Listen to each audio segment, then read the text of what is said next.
The Jets have a number of starters hitting free agency, but retaining a part-time player should be their top priority. I'll tell you who and why today on Locked On Jets.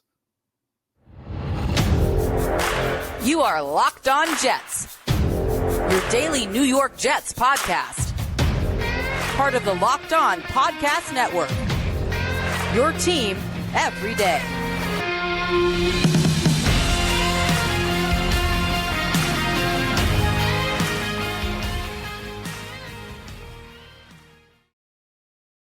Welcome. This is the Locked On Jets podcast, part of the Locked On Podcast Network, your team every day. It's Tuesday, January 23rd, 2024, and I'm your host, John B. from GangrenNation.com. Thanking you so much for making the show your first listen or first watch every day. Subscribe to the show for free on YouTube or wherever you get your podcasts so you get new episodes as soon as they're posted. If you enjoy the show and are listening on a podcast, please give it a 5-star review. And if you're watching on YouTube and enjoy the show, give this episode a big thumbs up. It helps us out, helps other Jets fans find the show. Today's episode of Locked On Jets is brought to you by FanDuel. Make every moment more. Right now, new customers get $150 in bonus bets guaranteed when you place a $5 bet. Visit FanDuel.com/LockedOn to get started. Well, today we're going to focus on free agency. The Jets have a number of players who have expiring contracts. We're going to weed through them, figure out who the Jets should prioritize, who they should let go, who they maybe should bring back if the price is right.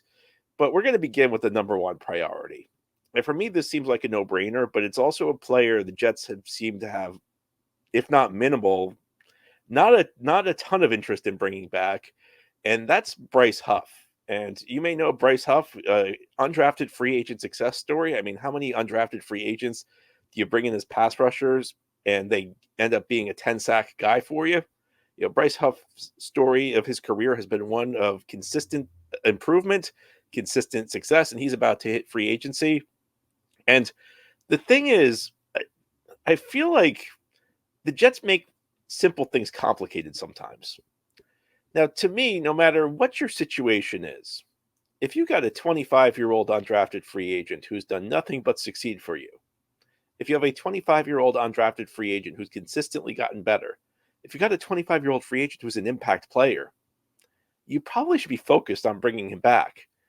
And it's not so much that like the Jets are lacking resources, which they are. We talked about that on yesterday's show, the cap crunch that they face. It's not so much that it feels like they're trying to prioritize because, you know, as we all know, offense has to be the priority this offseason. It just feels like they don't really think Huff is that good. And this has been an ongoing thing with them. You know, back in 2022, the Jets signed a guy from Houston, Jacob Martin, as a situational pass rusher. And his job was essentially to supplant Huff. His job was essentially to take Bryce Huff's role away as situational pass rusher. And then Bryce Huff went out and succeeded. And the Jets ended up trading Jacob Martin to the Broncos midseason because Huff was better than him. Then this past offseason, the Jets really showed no interest in bringing Huff back. I mean, I said it a year ago. It's not a second guess. It's a first guess. That a year ago would have been the perfect time to work out an extension with Bryce Huff because as an undrafted free agent, you make very little money the first 3 years. And as we all know in the NFL, you're one injury away, you're one play away from suffering a career-altering injury. So it made all the sense in the world for Huff maybe to leave some money on the table, and the Jets could have gotten a good deal. Now, I'll be honest with you. When I said that, I was not anticipating Huff to have a 10-sack season.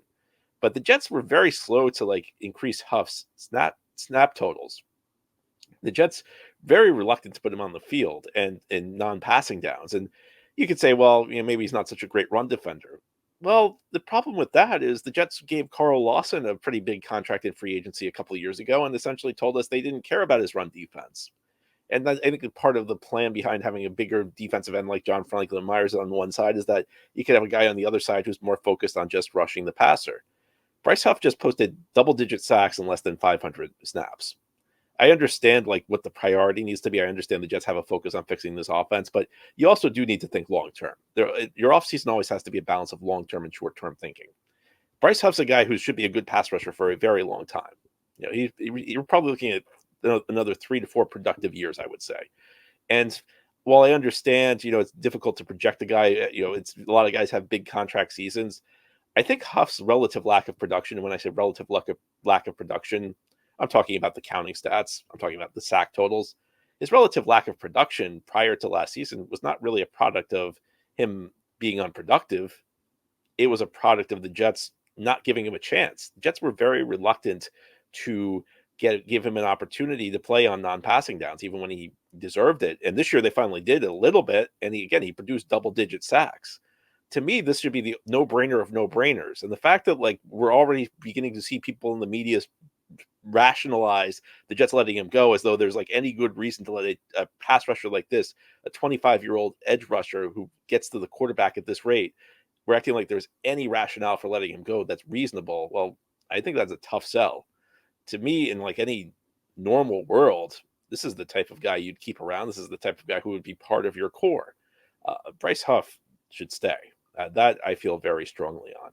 Now, the thing with the Jets is there are not a lot of other free agents after Huff who I think they look at and say, you know what, we got to keep this guy around. In fact, the only other two guys who really stand out to me are the specialists. Greg Zuerlein.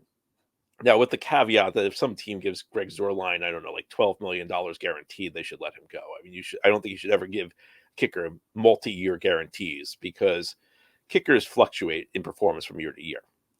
And I think a lot of it just deals with the sample size. Kickers don't attempt a lot of field goals. So you can have like 2 bad games and that'll like destroy your statistics for the season. And suddenly, you know, you're not looking that good. Whereas like if you just avoid 2 bad games, you can have a perfect season and people think you're in the realm of Justin Tucker. In reality, there's Justin Tucker and then there's everybody else. And then there's like the guys who are unplayable. So there's the 3 levels of kickers. You know, Greg Zuerlein's not Justin Tucker. Greg Zuerlein's not unplayable though. There's everybody else. So there's always more kickers, more quality kickers available than there are teams. At any given time, there's more than 32 quality kickers around in the NFL. So you can always sign somebody. And if you disagree with me, well, you see it every year. Some team has a kicker injury. They sign a new kicker, and the guy does fine. A lot of them do better than fine. The problem with the Jets is Joe Douglas has consistently gone for the unplayable guys. You know, I mean, how many of these guys does Joe Douglas sign? You know, Kessman or Amendola. I mean, you could go on. Thicken, the ultimate Kari Vedvik, his first game, a guy who missed a couple kicks, couple chip shots that cost the Jets Douglas's first game as GM. So that is like the caveat that makes me think maybe the Jets ought to just give Zuerlein a lot of money. But in reality, they should be fine without Zuerlein. But why would you take the chance? You know, as long as like no team's giving Greg Zuerlein like again $15 million in guarantees, then bring him back. You know he's good. You know he's capable. And that's the biggest problem with Joe Douglas is it felt like for many years Joe Douglas was trying to lock down the kicker position for the next 10 years by bringing in some like rookie instead of just realizing there's always a good kicker available. And just if you're not good at identifying kicking talent, if you're not good at scouting younger kickers, bring in the guy with an NFL track record. So whether it's Zuerlein or whether it's somebody else, just make sure you get an experienced guy. But as long as the price doesn't get crazy, you should bring back Zuerlein. And the same goes with Thomas Morstead. Thomas Morstead, I thought, had an excellent season. The Jets, I think, in many ways made amends for a mistake they made back in 2021 when Braden Mann got injured in week 1 and Morstead came in and did a solid job, frankly, better than Braden Mann ever did. And then Mann got healthy and the Jets cut Morstead. And I think if you look back on it, that was probably not the right move. But again, I think Joe Douglas was kind of trying to lock down the punter position for the next decade by getting Braden Mann, who was a young guy he drafted, instead of just understanding that punters are readily available. You can always find a quality guy, even if Morstead's at the end of his career. Once he retires, you'll be able to find somebody who's just as good. Morstead's been solid, though, again, as long as the guarantees don't get crazy, I think it makes all the sense in the world to bring him back. There are a number of free agents, though, for whom it does not make all the sense in the world for the Jets to bring back. In fact, there are a number of free agents for whom the Jets bringing them back makes no sense. I'll tell you who they are as we continue on this Tuesday edition of the Locked On Jets podcast. This episode is brought to you by FanDuel. The NFL regular season has wrapped up, and so has the Jets season. But there are still 4 teams fighting for the Super Bowl, and there's still time to get in on the action with FanDuel, America's #1 sports book. Right now, new customers can get $150 in bonus bets guaranteed when you place a $5 bet. That's $150 in bonus bets, win or lose. I'm not sure how you feel about championship weekend. We have the Chiefs at Baltimore. We have the Lions at San Francisco. I don't know that I have a great hunch for either of those games, but if you do, there's no better time to get in on the action with FanDuel because new customers get $150 in bonus bets when you place a $5 bet. That's $150 in bonus bets, win or lose. The app is easy to use, and there are so many different ways to bet, like same game parlays, You can find bets in the new Explore tab. You can make a parlay in the Parlay Hub. It's the best way to find popular parlays and more. So visit FanDuel.com/lockedon and make your first bet a layup. Again, it's FanDuel.com/lockedon. FanDuel, official partner of the NFL. Thank you so much for making Locked On Jets your first listen or first to watch every day. A big shout out to you every dayers. This is a daily podcast covering the New York Jets. We have new episodes each day through the week, Monday through Friday. Today we're talking Jets players who are about to hit free agency. Who should they keep? Who should they get rid of? Now we're in the get rid of section. And I don't know that I'm going to get a lot of debate on the guys I'm going to mention here, because most of these free agents were pretty unproductive for the Jets through the season. Let's start with Dwayne Brown, who started the first 2 games. He was the plan A at left tackle, and really the only plan because the Jets did not have quality backups at the tackle position. Got injured after 2 games, and that's not a surprise because he was coming back from a serious injury and got minimal reps in training camp in the preseason. Then got healthy. They had like this stretch where they activated him late in the season, but he only played like as the extra tight ends. He only played as the 6th offensive lineman in jumbo packages. I said a year ago the Jets should not bring him back. I can't believe they did it. He was like one of the most obvious guys to not bring back a year ago. I can't believe he was with the Jets in 2023. I certainly will not be with the Jets in 2024. But there actually might be one free agent who is more of an obvious don't bring back, and that's Randall Cobb. I can't believe anybody thought that this was a good signing. I try and not like call people out on this, but there were a number of people who thought that was a solid signing. And he ends up catching 5 passes. And something you could say he had chemistry with Aaron Rodgers. He'd be better with Aaron Rodgers. He had 5 catches all season long. Like, come on. The guy is just finished. He's not an NFL player anymore. He wasn't an NFL caliber player at the time the Jets signed him. If he had one more catch, he was 1 catch away from costing the Jets $500,000 per reception. That's not bang for your buck. That's the opposite of bang for your buck. So he should go. Billy Turner, just maybe one of the least effective offensive linemen in the NFL this season, could not hit a block whatsoever. They brought him in, I think, as kind of the swing tackle. We're going to delete the audio of the show that I did when the Jets signed him after the draft because I said I trust Aaron Rodgers. Aaron Rodgers is always a big fan of Billy Turner. Well, it serves me right. I did not trust Aaron Rodgers with the wide receivers. I should not have trusted Aaron Rodgers when it came to the offensive lineman. Billy Turner, a guy who clearly should go. An interesting one is Carl Lawson. That's not interesting from the standpoint there should be any debate, but Carl Lawson was a guy the Jets restructured a year ago. And this was, we talk about internal evaluations. It's very important to be able to accurately evaluate your own players. And Lawson was kind of a domino effect from the Jets failing to evaluate Bryce Huff correctly, because Huff stepped into a bigger role. I think Huff kind of stepped into the role the Jets thought Lawson was going to have. A year ago, cutting Carl Lawson would have saved the Jets over $10 million against the cap. So I feel like if the Jets realized what they had in Huff, they would have cut Lawson, they would have saved the money. Instead, what they did was they kind of did like this 2-step contract change with Lawson. Now, they did get him to take a pay cut, which was good, but they also restructured the deal and added dead money this year. They gave him what are known as void years, and I explained void years on yesterday's show if you're interested. So because the Jets did that, they went from potentially saving over $10 million in cap space by cutting him last year to Lawson, who will not be on the team, counting for $6.3 million in dead money this year. I mean, that's like the opposite of good cap management. That's the opposite of good team building. That's the opposite of good front office work. But I think we saw Lawson was completely phased out this year. Like, I don't know whether he was injured or what. I know in preseason, the Jets were talking about him dealing with a back injury. So maybe that factored into him being phased out. But no matter what, back injuries are scary things.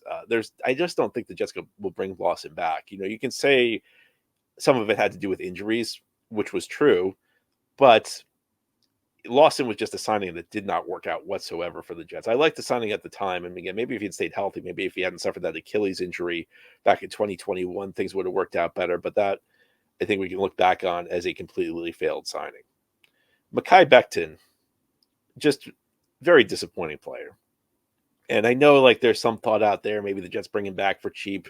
And I was like on that, I was kind of like on that bandwagon up until like November, December, when his play just completely cratered. And I just don't know what you can say that's good about Mekhi Becton right now. He was able to stay healthy this year. That was always the knock on him, that he always suffered the serious injuries, but he wasn't very good. So, you have a guy who you're not sure he could stay on the field. When he does play, he looks out of place at the tackle position. I mean, where's the rationale for keeping him? I mean, do you want to argue that maybe 2 years removed from his injury, he'll be better? I guess it's possible. But the thing with Becton is that, he was showing a lack of lateral movement skills. And at the tackle position, because you don't have anybody helping you on your outside, at the guard, you have the tackle to one side and you have the center to the other. So you don't necessarily need to move laterally as well. You always know that you'll have help next to you either way if somebody beats you to the outside or the inside. At the tackle position, you have help inside, you have the guard, but you don't have help to the outside, which means you need lateral movement skills. And I just don't know that Becton's ever had them.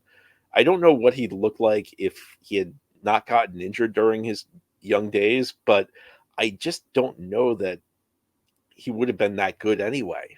And even if he, maybe he'd be better than this, but maybe he wouldn't be, leading the league in sacks and penalties. But I just don't know that looking back, he was ever going to be a capable tackle over the long run, even though he had kind of a solid rookie season. Major disappointment. I don't know that there's a price I'd like Becton back at this point because he just showed so little.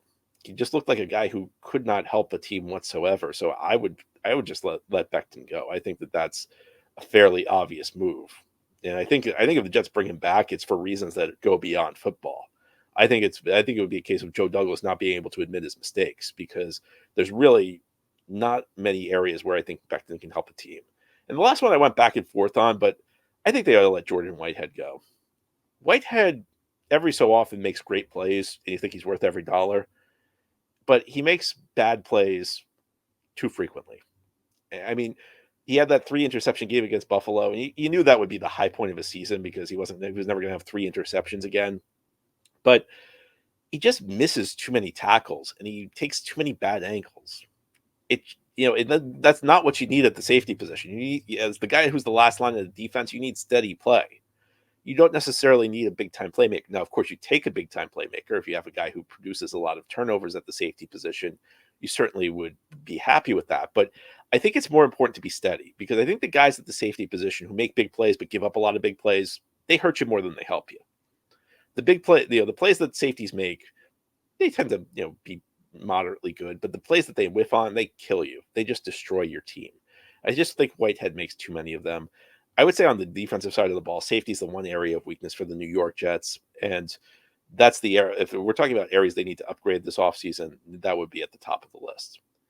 Although I think maybe there are a couple of internal candidates who could help them with that. As we continue on this Tuesday edition of the Locked On Jets podcast, I'll tell you who they are. I think that there are a couple of guys the Jets could re-sign who are about to hit free agency, but only at the right price.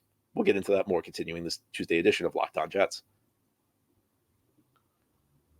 This episode of Locked On Jets is brought to you by Gametime. Gametime is the fast and easy way to buy tickets for all the sports, music, comedy, and theater events near you. And right now, users get $100 off when they buy a Gametime ticket with code VEGAS100. With killer last-minute deals, all-in prices, views from your seat, and their best price guarantee, Gametime takes the guesswork out of buying tickets. I've used Gametime multiple times over the last couple of months. I used it to go to the U.S. Open in New York. I used it to find a Broadway show right after Thanksgiving, and I used it to buy an extra ticket to the Holiday Bowl when my nephew wanted to go back in December. The app is really easy to use. It's just a couple clicks and you're done, and the tickets are delivered to you immediately. The easiest ticketing app I've ever used. I highly recommend it myself, and you can see the view from your seat before you buy, so you know exactly what to expect when you arrive. Gametime has deals on tickets right up to the start of the event, and even an hour after it starts, it's the place to go for last-minute deals. Take the guesswork out of buying tickets with Gametime. Right now, all Gametime users get $100 off a big game ticket with code VEGAS100.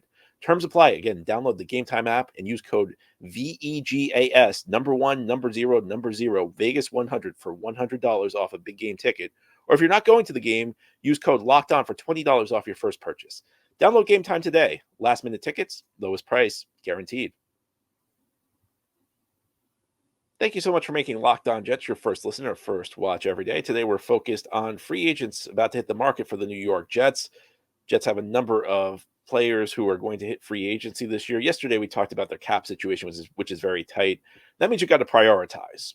That means that there are certain players who will make sense for you at one price, but not so much for another. And a guy at the top of my list is Ashton Davis. And this is a guy I never thought I'd endorse bringing back, but he had a really good season for the Jets. And sometimes players fail in one role, but they succeed in another. Every player has things they can do and things they can't do, or most players do. Some players have nothing they can do and everything they can't do, but many players have things that they're good at, things they're not so good at. And good coaching requires you to figure out ways to put players in positions where they do the things they're good at and not the things they're bad at. And Ashton Davis is a good example of this. Ashton Davis 2 years ago in 2021 got a lot of playing time at the safety position for the Jets and was one of the worst safeties I've ever seen. I mean, I just talked about Whitehead taking bad angles. Well, Whitehead had nothing on Ashton Davis. Ashton Davis constantly ran himself out of plays. And when you're the last line of defense, that's not something you want to do. Ashton Davis was like the number one safety in the league at turning what should have been 10-yard runs into 35-yard runs because he'd take bad angles, he'd whiff on tackles. This year, he was better. What was the difference in Ashton Davis? Well, first of all, they played him in a part-time role. Maybe he's a little overexposed if he plays too frequently. So they limited his snap total. But they played him closer to the line of scrimmage. Around 80% of his snaps were close to the line of scrimmage. A couple of years ago, he was playing primarily as a deep safety. Close to the line of scrimmage, Ashton's a playmaker. And I think part of it's when you play closer to the line, you can be more aggressive because you have somebody behind you. Even if you miss on a play, you know somebody's going to be there to clean it up. And the way the Jets used Ashton Davis, he was almost like the co-third linebacker along with Jamie and Sherwood. I mean, that's the thing. If you've watched Robert Saleh and Jeff Ulbrich over the last couple of years, one thing they've been focused on is getting at the linebacker position. That's meant they've converted a number of guys from safety to linebacker. And even though Ashton Davis is still technically listed as a safety, he was playing in more of a linebacker role, not exclusively, but he was kind of a guy who played much more closer to the line of scrimmage. And that meant, you could go for the strip a little bit more. He had a couple forced fumbles. Now, a couple of them got wiped out because of a call or something like that, a review. But Ashton Davis is, pretty good at stripping the ball out. And he also recorded 3 interceptions. So he's turned himself into a really good part-time player, as long as he doesn't cost too much money. And why do I say that? Well, he's never really played that well in a full-time role. So first, he's really a part-time player. Second of all, it's like I've seen the Jets do this before where they go crazy, where some guy has a decent season as a role player and they just give him too much money and just give him too big of a role. I mean, Braxton Berrios is the most recent example. I mean, I could go all the way back to previous regimes at the safety position. Eric Smith was a guy who was very valuable to Rex Ryan his first couple of years, and they loved him so much that they gave him a pretty decent contract and turned him into a starting safety, and he was awful after they did that. You got to understand what a guy's capable of. I think Ashton Davis is a good depth player. I think he's a good role player. But I would not, I wouldn't go too far with the money, and I wouldn't give him that much bigger of a role because I think he's shown what he can do. He's 27 years old. He's never been a great player in a full-time role, but in a part-time role, he's been excellent. I would like to see Ashton Davis back at the right price. Another guy who I think could help the Jets, a guy who conceivably could be an answer at the safety position, is Chuck Clark. And that might not be a name you're familiar with because he was actually the first acquisition last offseason. The Jets traded a late round pick to Baltimore for him. Clark was a good safety in Baltimore. It was just they had a logjam at the position. They signed Marcus Williams. Kyle Hamilton was coming up. There really wasn't a spot for Chuck Clark. I was excited about him. I thought he was going to be a really good addition to the defense. And then he suffered a serious injury, the first serious injury of the season for the Jets. He suffered a season-ending injury during the offseason and was gone. Well, again, the Jets need to figure out their safety position. They don't have a ton of cap space, and safety is, although it's a need, it's not as big of a need. It's not going to be the type of thing that makes or breaks the Jets the way addressing the need at offensive line or the need at wide receiver will be. So the Jets need to prioritize, and I don't think they can dedicate a lot of money to safety. Chuck Clark could be an answer there. There are also a couple interior defensive linemen. The Jets don't really have many defensive tackles beyond Quinn and Williams who are under contract for next season. So a couple guys who I think could come back. Al Woods, although I might lean more towards just letting Al Woods go because he's old. He's coming off an Achilles injury. But those guys who are like this big space eaters on the defensive line, they tend to be able to play forever because they're not trying to get up the field. They don't need to be explosive. They just need to be strong and stout at the point of attack. Al Woods is not going to cost much money. If they wanted to bring him back, I don't think I'd have a big issue with it. Quinton Jefferson also had a nice season, good pass rusher. I would not mind bringing him back, but I'll give you one caveat here. I've seen a couple people say the Jets need to bring back Quinton Jefferson because he had a great season. Let me give you some food for thought here. Wasn't Sheldon Rankins really good with the Jets? And they let him go, and they were fine. And they found Quinton Jefferson. Dude is a veteran player, has been around the league. Not a bad player, but not necessarily a great player. They brought him on a cheap deal and got production out of him. At what point do you say, you know what? We could probably plug any decent guy next to Quinnen Williams as long as he's not awful, as long as he's got some skills. We could probably plug any decent guy next to him, and he's going to succeed because you have a great player who's consistently drawing the attention, consistently drawing double teams of the opposition. Whoever you bring in is going to get his share of one-on-ones. And defensive tackles were decent. If they get one-on-ones, they're going to make plays. They're going to succeed. So I don't mind bringing back Quinton Jefferson because he has a leg up on the other candidates. He succeeded in the system. He succeeded next to Quinnen Williams. We've seen him do it. I would just say, though, anybody who's like semi-good is probably going to look pretty solid next to Quinnen Williams. So I would not stretch too far to keep Quinton Jefferson. Anyway, that's all for today's episode. This has been the Locked On Jets podcast, part of the Locked On Podcast Network. Your team every day is our motto. As always, if you enjoy the show, hit the subscribe button where you're watching or listening so that you'll never miss an episode. If you enjoy the show and are listening on a podcast source, give it a 5-star review. And if you're watching on YouTube, give this episode a big thumbs up. It helps us out and helps other Jets fans find the show. Hope you have a great Tuesday, everybody. Send in your mailbag questions. Tomorrow we will have our weekly mailbag show. Can't wait to answer them.